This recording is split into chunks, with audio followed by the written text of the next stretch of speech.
ஒரு ஹோட்டல்ல ஒரு வயசான பெரியவர் அழுக்கு வேட்டி அழுக்கு சட்டையோட போய் நிக்கிறாங்க. அந்த சர்வரை பார்த்து கேட்கிறாங்க, ஏன்பா சாப்பாடு இருக்கான்னு. அவன் அப்படியே ஏளனமா பார்த்துட்டு, உன் கையில காசு இருக்கா?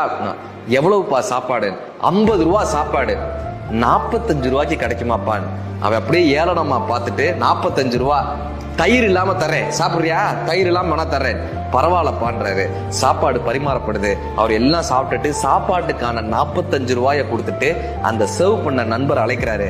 அவர்கிட்ட ஒரு 5 ரூபாயை கொடுக்குறாங்க. இப்போ நெகிழ்ந்து போய் ஒரு குற்ற உணர்வோடு கேட்கிறான், தாத்தா உங்ககிட்ட தான் 50 ரூபாய் இருந்துச்சு, அப்புறம் ஏன் காசு இல்லைன்னு சொன்னீங்க?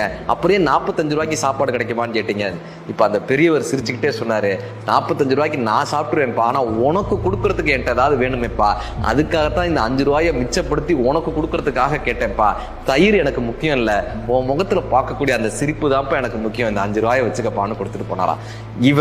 இவருக்கு உணவை பரிமாறினார். ஆனால் அந்த பெரியவர் இவருக்கு பதிலுக்கு உணர்வை, அன்பை, பாசத்தை, பரிவை, மரியாதை என்றால் என்ன என்பதை பரிமாறிவிட்டு சென்றார். வள்ளுவர் சொல்றாரு, அறிவினார் ஆகுவதுண்டோ பிரிவின் நோய் தன்னோய் போல் போற்றா கடை. அடுத்தவனுடைய உணர்வை புரிஞ்சுக்கிறவன் தான்ப்பா மனிதன்னு வள்ளுவர் கற்றுக் கொடுக்குறாரு.